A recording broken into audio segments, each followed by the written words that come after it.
All right. Welcome back to the Aquagon for the seventh installment. I'm Stuart Steelcage. I'm Whammy Dave. And this is the Aquagon. Oh, yeah. Ooh, baby.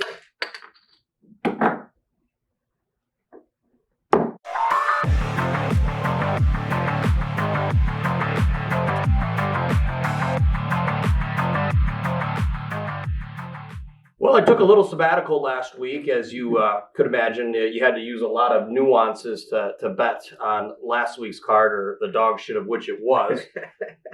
In fact, real talk, I was out of the pocket. I didn't even really get to watch a lot of it, so I can't offer much commentary on that one. You got to see a little. Yeah, I was watching most of the card there.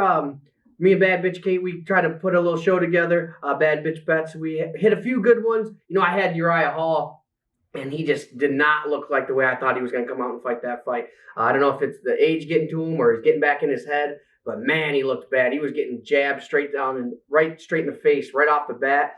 Wasn't kicking at all. I mean, anytime he kicked, it seemed like it landed, like the calf kick landed, everything was landing. He just didn't want to do it. Didn't feel like he wanted to fight, man. It was rough to watch 5 rounds of that with all my money being on Uriah Hall. A lot of the commentary around it, not that some of these UFC commentary is the oracle of what is right and wrong in the UFC, but a lot of them said it just seemed like he didn't want to be there. He was just kind of checked out, fighting not to win. No, for sure, it looked like it. I mean, right from the start, it looked Strickland hit him with like a straight jab right off the bat, and I don't know if that put him out of his game plan or what it was, but man, he did not look good. Well, we do have a lot to unpack on this card, as this one is jam-packed with some great fights and some great bets. As always, we don't ask you to peel off your 401k to make these bets. We are two guys. Well, he's not wearing Pit Vipers today, but I certainly am. Make no mistake about it, we plan to hit some nice parlays for you. But before we get into that, I didn't get a chance to circle back on the Sandhagen fight. Okay. And I did want to discuss just a couple of things that I thought, a couple of my takeaways there. Now, we did give you Dillashaw. I'm sure you told the people that. Yeah. We were very high on him. We thought it was an extremely fair price tag by Vegas to give you. What did it end up? Plus 165 or something. Plus 165, I think. And here's the thing: Sandhagen, for me, he needs to develop a calf kick. You know the kicking ability is there, but you need to be able to keep people at range. If you're keeping people at range, he's almost unbeatable. It almost felt like Dillashaw wanted to. I think it was the second round. He actually fought at a range with him, and he paid for it. That's where he got the gash. Right. So I think that there's a very bright future for Sandhagen. He's got a lot of weapons at his disposal, but the one that a long, lanky fighter like that, the one that he needs to get the most is the calf kicks. You're going to keep people away. Dillashaw was able to close the distance almost at will. And that was kind of the end for me on that one. Yeah. But that was a good night of bets, but I digress on that. I just wanted to kind of say my 2 cents on that. I thought we had a good night of betting. We hit like 4 out of 5, yeah. 5 out of 6 that night, so we were on fire. If you ever get a chance to go to a sports book and just bet on fights and just watch them and have a good time with friends, great time to do it. And speaking of which, this card. Now here's the deal. Here's what's going to happen with this one. I'm just going to be honest. We're going to break these down. You're going to have to trust us a bit. You're going to have to go head first into the storm, as they say, because that's how Vegas makes their money. Oh, yeah. So we're going to start off down the card here. We're going to start off with Miles Johns and Anderson Dos Santos. Now, this one's very interesting for me. We got the price tag, -200 for Miles Johns at time of taping. Anderson Dos Santos at plus 165. Now, not a fan of the price tag, but when you look at something, I'm going to break down, it's more about what Miles Johns is more so than what Anderson is in this one. Miles Johns' background is he's a wrestler. He's a grappler. He's very good at it. But if you look, I want you to look at his last couple of fights, the striking that this man has put on. In fact, I think it was his most recent one. He hit that man with his name's beside me. He hit him with an uppercut. He sent that guy packing like a guy that needs to get, like an alcoholic getting in the conversion van on his own volition and was on his way to rehab or something. I mean, when you can do that, when you have that two-way impact, that to me is the new look UFC, in my opinion. And I don't see a spot where Anderson is better than Miles Johns. No, I mean, he's just a specimen when you look at him. And he's got the speed. He's got the strength. Like you said, he's a specimen. I can see him controlling this fight any way that he wants to take it. He's probably going to, to me, it almost seems like Miles might even want to just stand with him. Who knows? But he can lean back on the wrestling if maybe he takes on a flurry from Anderson, Who knows? Maybe he'll go back to the wrestling, do a little bit of ground and pound. But at the end of the day, I think the price tag, albeit I don't like it, I don't want to just give the people, negative 200 bets and say that it's some type of hot take. But when you break this down from top to bottom, how does Miles Johns lose? Yeah, you got to pay a little bit of juice, but that's going to be where my bet. Yeah, he's a good add to our parlay. We've been putting together a lot of good parlays lately. We didn't hit 5-team parlay last weekend, but that was a weird weekend of fights. I like him in a parlay for sure. Well, yeah, half these guys, they pulled right off the used car sales lot.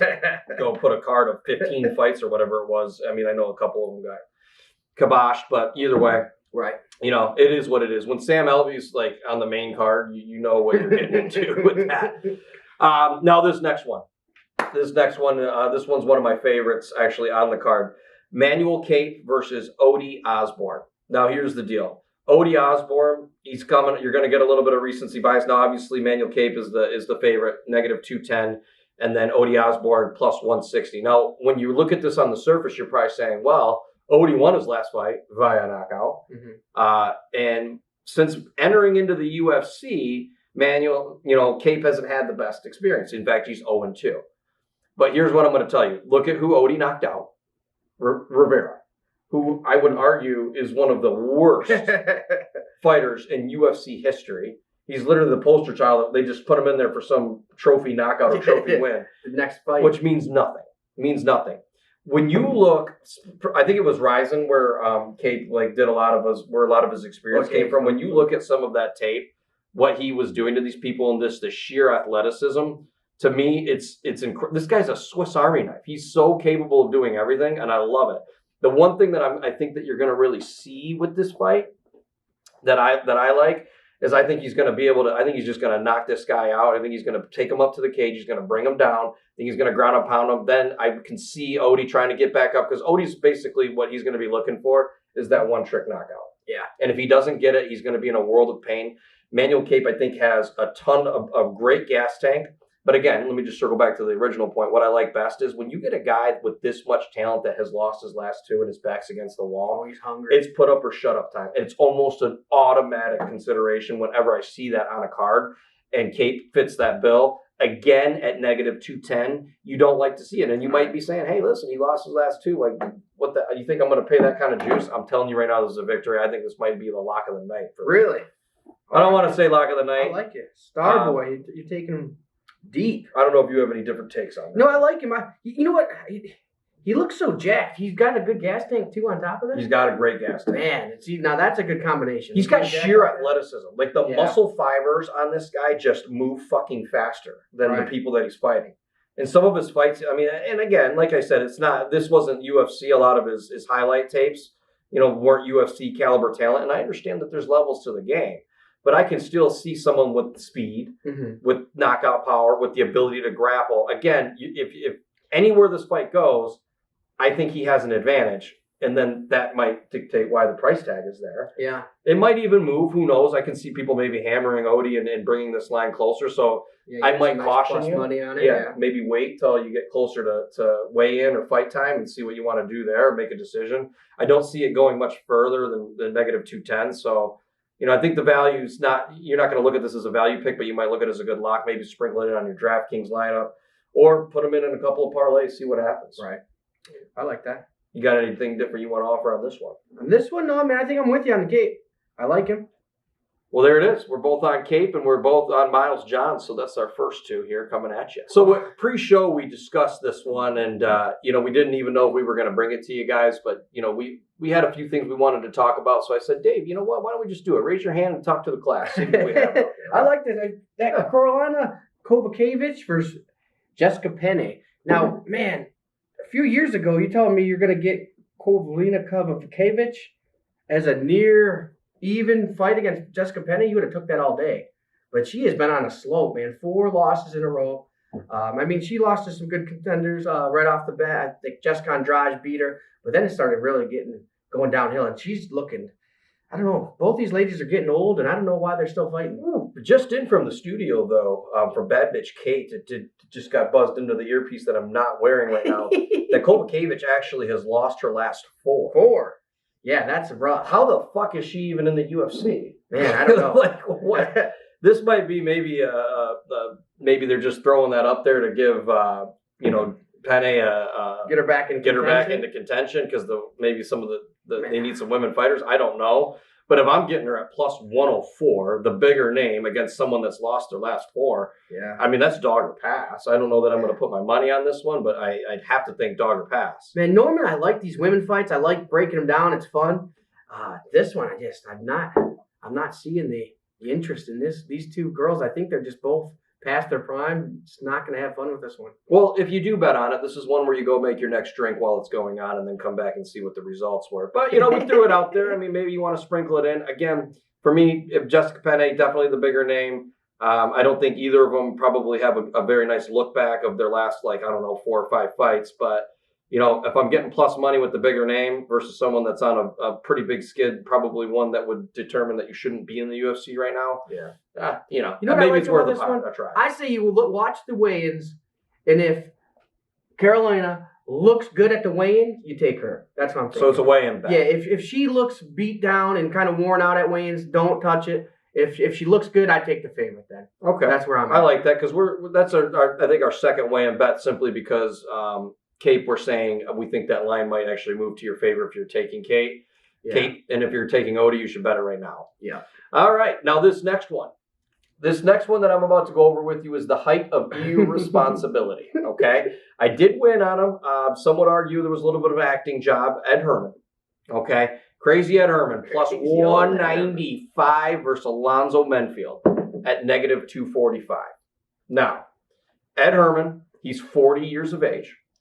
He's by no means a spring chicken, but he's been in the UFC since the beginning of time. I think he was on the Ultimate Fighter. I think it was Ken Shamrock, Team Shamrock. That's how far back we got to go, folks, to get Ed Herman. Old school. You don't stay in the UFC this long, especially with the cuts and things that they've been doing, if you can't take a punch.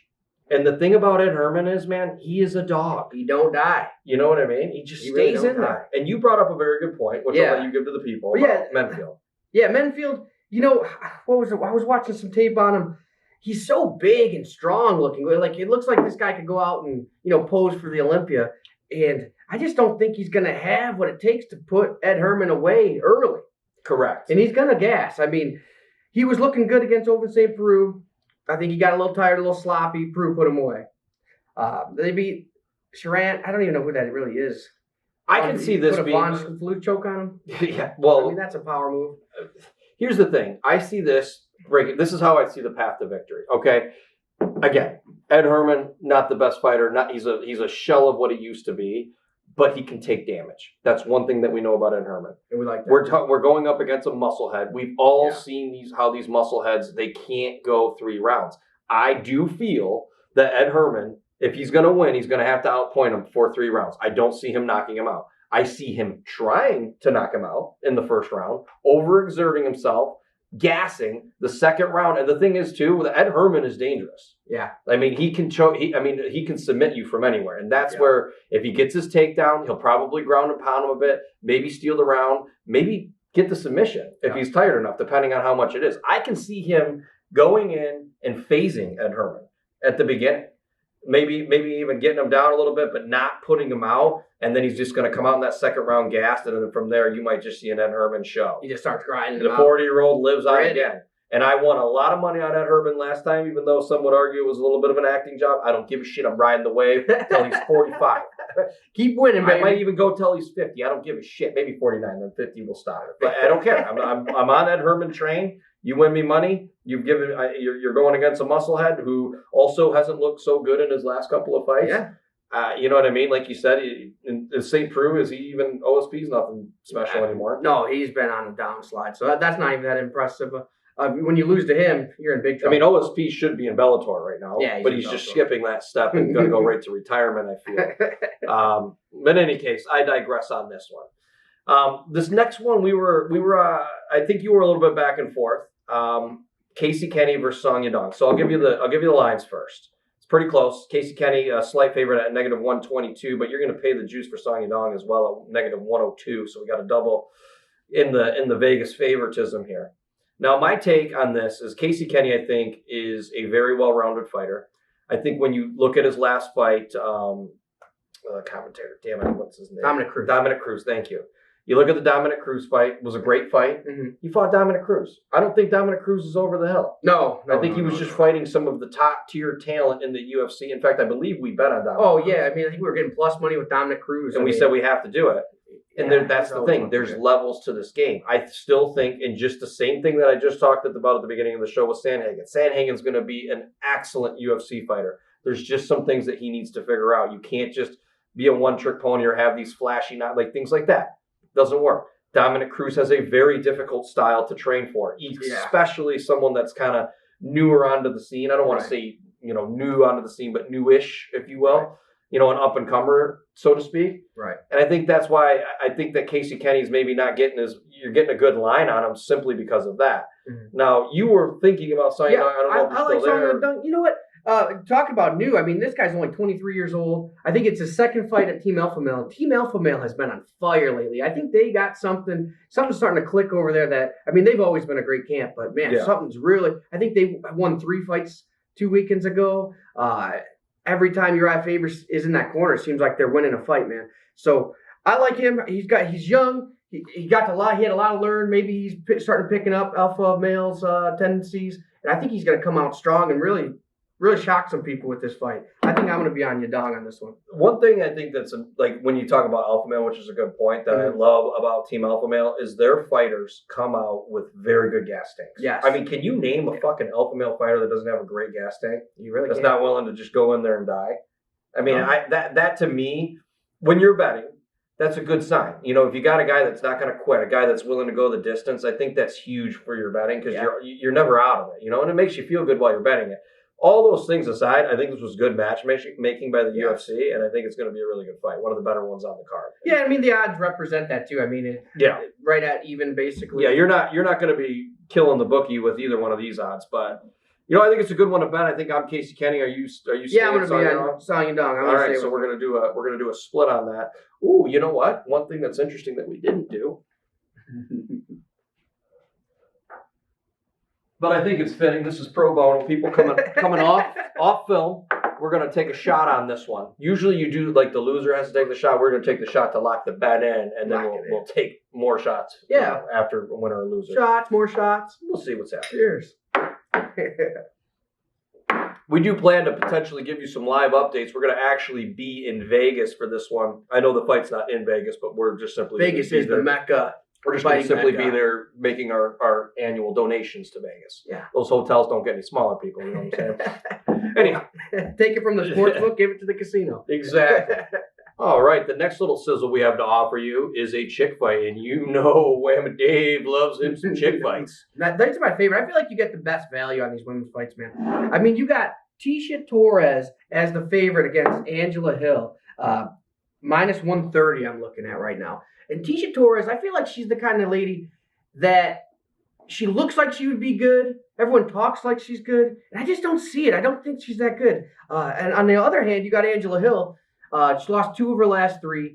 2 split decisions, Claudia Gadeja and Michelle Waterson. I thought she won both those fights. Then her last fight, she beat Yoder, which that's not really much to write home about. But, man, stick it in there with top competition like, getting a split decision with Gadeja and Waterson. I mean, 2 top-tier talents. Very top-tier talents. And you liked a couple things about Hill too, right? Yeah, so 2 things. First off, you kind of alluded to one of them, and the 2, like, think about that, 2 split decisions.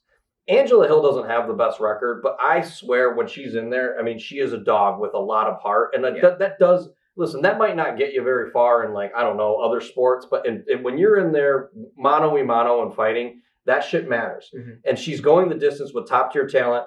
I did think that Gadeja beat her, but I'm with you. I think she did kind of edge out Waterson. Either way, I'm not gonna make this a crucifixion of the judging here.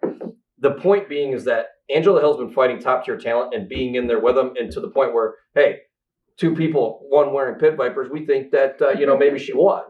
Either way, I think that you're getting the value with her. If you're looking at it from a sheer value standpoint, you're getting plus 110. She's been headlining fights for, 2 years now, I would say. Yeah. She's bigger. Taking main events even. Yeah. This is one. Look at them when they're on the scale, too. I mean, Angela Hill is big, and I think she can body her. I'm not really sure too much on the optics of Tisha Torres or who has the reach advantage. I just feel like Angela Hill, as far as like muscle mass and power, she can really outmuscle people in there. And I think that matters because she, you find her getting to the ground a lot on her fights too. Yeah, and she's well-rounded too. I mean, she's getting up there in age. That's the only knock against her. I mean, she's 36 now, but I haven't seen it like affect the way that she fights, her cardio, or like I haven't seen like age. She does feel young. She still feels young. You know what I mean? Like, what would be what's like a good example of where like you could just we were just talking about OSP. Yeah. When OSP is in there, you can tell he doesn't have that same pizzazz that he did 3-4 years ago. Mm-hmm. You know what I mean? You can tell when these fighters are on the way. Yeah. Look at anybody from the UFC and the Bellator. They just don't fight the same way. They don't fight with the same speed. They're not cutting weight the same way. Mm-hmm. I'm not getting that with Angela Hill. So there is like a point where like you got these ageless wonders, and there's like those are the ones where it's like you can still get a little bit of value on them because their age does play a role. You can't be naive in saying that it doesn't. Right. But I think it's important to know. But no, I'm with you on this one. I'm Angela Hill all the way.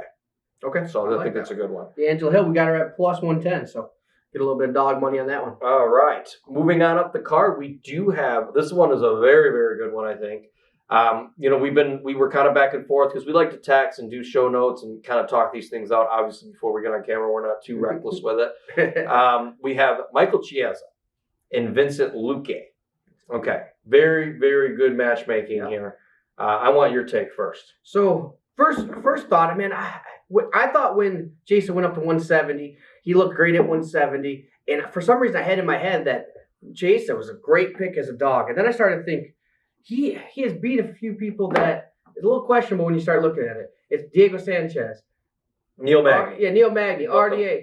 It's like some guys are kind of sloping down. And, I mean, Luque's just been in it with the top-tier talent. He has looked like a killer, too. I mean, he lost to Wonder Boy?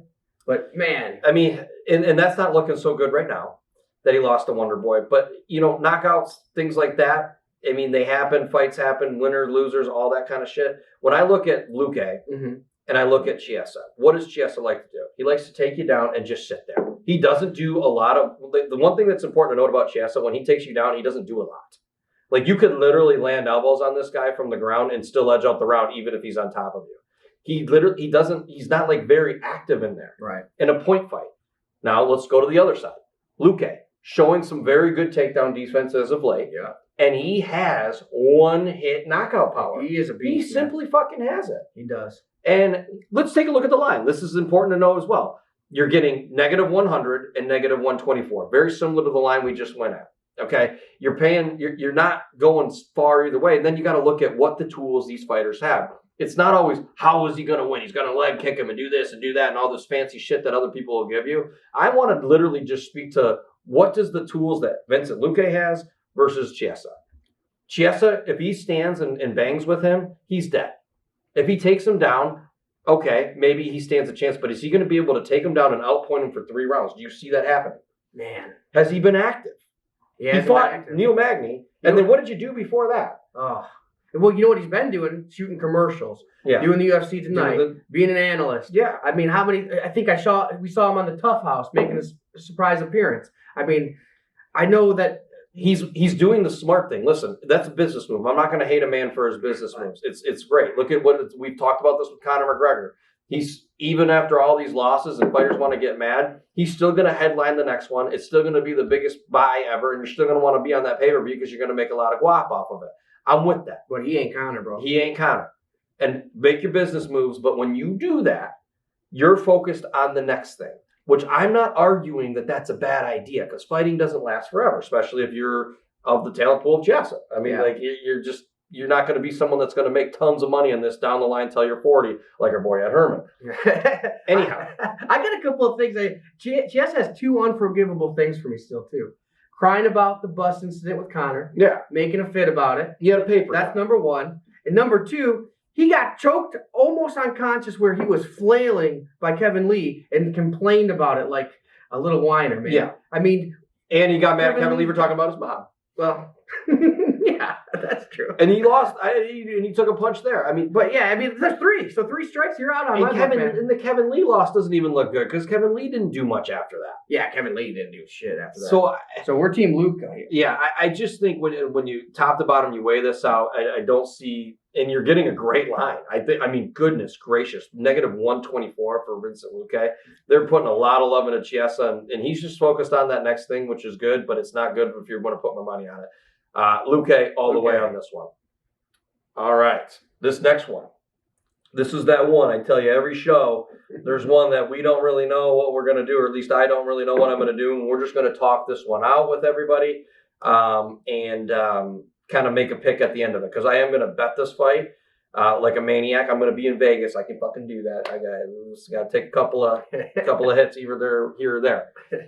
Pedro Munoz versus Jose Aldo. Okay, we got -129 for Aldo. Munoz coming in at +100. Some very interesting lines. Vegas does not want to give you a lot of action either way. They don't they're being careful right now. Yeah.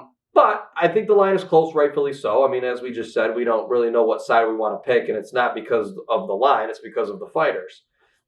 Jose Aldo's been a little bit off and on. If you look at, I think it's like if you do like a 4-fight look back, he won a fight, lost a fight, won a fight, lost a fight, won a fight. Now it's time to lose a fight. You know, if you're someone that looks at superstition, not offering you that. But he hasn't been, there's some things about Jose Aldo that's just not what he used to be. And I know both fighters are 34 in this case. That's important to know. But Aldo has stopped kicking. He is almost 100% stopped with the calf kicks. And he invented, this is the meta of the UFC, and he kind of pioneered it. But he almost doesn't do it at all. And he used to break people's legs with it. Yeah, now it's popular and he's getting away from it. Well, he's gotten away from it for a while, but it's weird. But why? You know, like that. You have to ask why. Maybe he was seeing those. Maybe he was seeing some injuries in his legs, and he's seeing these legs getting broke when they're kicking those low kicks and on the legs. Doesn't want to take a chance. You got 4 major fighters getting leg breaks in the last few years. I mean, but why do I bring this up? Because it's the meta, and because Aldo is still the best at it. He's still capable of doing it, in my opinion. And I always hate to bet against Aldo because I know the time that I do it is the time that he's just going to fucking show up and absolutely blast that lead leg, and I'm going to be like, shit. Now, Pedro Munoz. Okay. Again, this guy is a dog out there. You know, this is going to be, a side note, this is going to be an absolute firefight. Yeah. And Munoz, this guy has a very, very, very good chin. If you look at the Cody Garbrandt fight, where they got in an absolute firefight that he came out the other side on. Now, say what you will about Garbrandt. He hasn't been, he hasn't had the best, 1.5 year, 2 year look back himself. But he can swing. He can hit very hard, and firefights are exactly, I almost said fire farts. Fire farts. Firefights are exactly what he wants to get in with you. And Munoz stood in there, bit down on his mouth guard, and took it and came out the other side and won the exchange. Right. So if you're going to do that with Garbrandt and you're going to come out the other end, for me, you can't do it with Aldo. You know what I mean? Like where does Aldo win? He's bigger, he's stronger, but I do think that Pedro Munoz has a lot more in his arsenal. He will leg kick you. He will high kick you. I mean, Aldo's almost taken the kick right out of his arsenal. Yeah. When you see that, I mean, he's a great boxer. He's a great boxer though. It's not like that he doesn't have something to lean back on, but it's just like, I don't know. And he's not going to go in there and grapple, is he? I mean, I don't know. He doesn't seem like a grappler. He just wants to box, it seems like, right?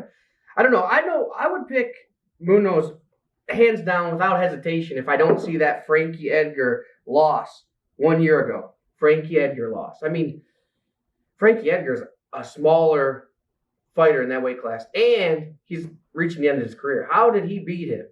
I mean, it kind of comes down to the same things that we've talked about on previous fights, though. Frankie Edgar is known for having a good gas tank, so if you don't put him to sleep, he's going to be a dog. He's going to walk you down. He's going to be completely in your face. He's going to, you know what I mean? And to me, it's just these things can happen. I get what you're saying, but top talent in that weight class are putting him away. When he just got knocked out. It doesn't look good right now if you're looking at the recency of what just happened to Edgar. And then maybe you look at the recency of what just happened to Sandhagen. Yeah. But I don't know. I don't know if that's enough to get me off of Munoz. I think I'm going to go with Munoz on this one. Yeah, it's a hard one to say. I think we're going to be split on this one, too. I think I talked myself into Aldo. I'm going to go with Aldo on this one. All right. Split decision. No, if I do switch mine, or he switches his, we'll let you know. We'll put out a TikTok or something. We'll let Yeah, we're trying to really pump out a lot of TikTok, Instagram, YouTube short content. We're really doing a lot of stuff on there and live betting. Everything. Yeah, we're gonna give more content. We're trying to fix the sound optics in the hot tub room, which is actually why you see a green screen behind us. Maybe you probably won't because my editor right here will probably put a hot tub behind us. But we are not in the hot tub, but we plan to get back there. We just want to figure out the optics. It was almost painful to listen to. A couple of them, and we know that, and we want to make sure that we're delivering the good content with really good quality. So until we figure that out, we're just going to do it here. It's still going to be the Aquagon, so that's good. Now, let's get into the main dish. You big boys. Oh, baby. Cyril Gane, Derek Lewis, or as I like to call him, Delu. Delu, the Black Beast. Maybe it'll catch, maybe it won't. Now, again, what I'm about to tell you, or what we're about to tell you, may scare you at first. You need to hear my sales pitch, though. Okay? I understand all the knocks on Derek Lewis. In fact, I've been there, I've said it, and I've bet against him and lost money because of it. You know that he's gone public with the fact that he only likes to practice 30 minutes a day. He smokes ganj constantly, which we probably know that about a few UFC fighters. But again, it's you can be looked at as a negative. His balls is hot. His balls is hot. Okay, he's a character. He literally is he good at really anything in the UFC? If you take knockout power out of the equation, no, he really isn't. I feel like he's underrated, man. I think he's underrated. I'm getting to that. Remember, this is a sale. I'm building the sale for everyone. Okay. Then you look at his opponent, still building the sale. Oh, yeah. Okay, so we're not going to be on Lewis here. I got to go over with Gane. All right, cool. All right. Gane, hotter than fucking donut grease right now. Is Swiss Army knife. He can kick. He can grapple. He can punch. And we just saw one of the question marks. What's he going to do if he goes 5 rounds? He's fighting a guy that's gone 5 rounds. I mean, what's he going to do? He went 5 rounds and outpointed the shit out of him. Yeah. I mean, it was a clinic he put on. Yeah. And we bet on him. Now, here's where I bring it all back. One thing that we do know about Derek Lewis, and that we found in his most recent fights, well, we've always known this about Derek Lewis, I should say. The knockout power. That's obvious. He has the kiss of death with his hands. And it's almost like whenever he fucking lands, he's putting people to sleep. Yeah. When he lands clean, he puts you to sleep. Now let's talk about the optics of the fight. 5 rounds. Okay? What is going to be Gane's path to victory? Okay? He's going to have to outpoint him. I know that. I'm telling you right now, if we're in the 3rd round and you're watching this fight and we said, oh man, Stuart said bet with Derek Lewis, you're going to be down 3 rounds at the end of the 3rd round. I'll just be very real with you. But I just can't see in a 5-round fight that Derek Lewis doesn't connect. And I think this is fucking crazy to say out loud. It really is. But Derek Lewis has practiced. He knows what he is. He gets that big chassis up onto the cage, and he doesn't let you take him down. He's literally learned how to not be taken down, and he's learned it very well. Yes. And even when you do take him down, he scoots that big chassis up to the cage, bear hugs it, and walks himself up and gets himself back up. And you find people just trying to continuously take him down, which gasses it. When you got to move that big boy. When you got to move that chassis around, man, that's a lot of effort and energy. Now, I don't think that Gane, I'm not selling you that Gane has a gas tank, but he is going to get frustrated with the fact that he can't bring this to the ground. Yeah. Lewis is too strong, and he's too big, and he's getting good at using the cage. Yeah. And I believe they're fighting in his hometown, right? Houston. Okay, we're moving on to the second phase of the set. Okay, he's going to be amped. He's going to be less likely to give up. And he probably is taking this training the most serious he ever has in his career. And look what he's done recently. Yeah. Okay. Curtis Blades was a collegiate level wrestler. Couldn't take him down. So now let's think about the fight. Starts on the feet, stay on the feet. Do you really want to lay negative 342 to be in there with that monster? No. The fact, it just takes one punch for him. It just takes one punch. And you're done. Derek Lewis has proven that to me. and I bet against him. If we were doing the show the last 3 years, every time Derek Lewis was on there, it would have been an auto bet against him. Not doing it anymore. Not doing it anymore. No, I think he turned the corner, man. And I mean, think about this. Is Gane a better wrestler than Curtis Blades? No. I don't think so. Curtis Blades couldn't get him down without getting knocked out. No. Is is he going to be able, he can't knock out Volkov. Is he going to be able to knock out Lewis? I don't think so. I mean, Lewis' chance. I don't see Lewis getting knocked out. And if you extend yourself to try to knock out Lewis, he's going to put you to sleep. I would like to know the odds on the knockout for Gane getting a knockout here. I'd actually like to see Gane getting the knockout? Oh, yeah. On that. I mean, it's got to be, well, with the normal odds being so heavily favored towards him, I bet you don't even get that much money toward him. I mean, imagine taking Derek Lewis to get a KO TKO. That's the only bet you can take. You almost have to, because I'm telling you right now, you don't. That you're 100% right. This is an extremely good point, because I don't see Derek Lewis outpointing him and taking 3 out of 5 rounds. That just isn't going to happen. He's not going to submit him. He's not going to submit him. He's not going to do it. The only way that he could take 5 rounds if Gane is just very, very durable and Lewis continuously hurts him. I just don't think I don't see that. Those. Yeah. No, I feel like an idiot for even. I got a little bit of money on Lewis just on the early lines. I feel dumb for even putting those in without the TKO KO bet. That's the only. I put him in. I put him in a couple of parlays. I think he's a great. If you're a DraftKings or FanDuel player, he is a great pick for that. He's going to be low money, and it's going to be a knockout if he wins. Oh, that's which is going to be a nice point for you, and not a lot of people are going to take him. So. For me, it's dog or pass on this one for sure. Again, negative 342 plus 255.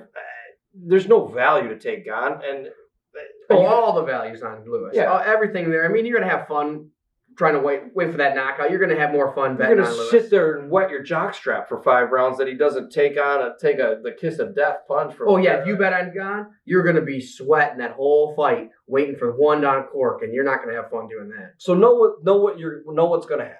You bet Derek Lewis. It's a high risk, high reward bet. There's absolutely no doubt about that. Gane is 100% the better equipped fighter as far as the tools that he has and the things that he's capable of doing. I'm not gonna question that. But I just say Derek Lewis has figured out how to not get taken to the ground, which is where if he does get taken down, you can just sit on him and ride him out, and that's how he loses. Daniel Cormier taught us that. But he's learned, and he knows what he is, and he knows what he needs to do. I don't let this guy take me down. He's going to try to fight in a range. He maybe will be stupid enough to try to take me down. He's going to get frustrated, and then I'm going to pick my shots. He even said that in the press conference after the counter presser when they pulled him in. He's like, yeah, he's going to do this fancy stuff. He's going to try to take me down, but I'm going to land my shot. Right. I'm going to land my knockout punch. He knows. So I think we're both on Delu. We're going to call him Delu. Hopefully that catches.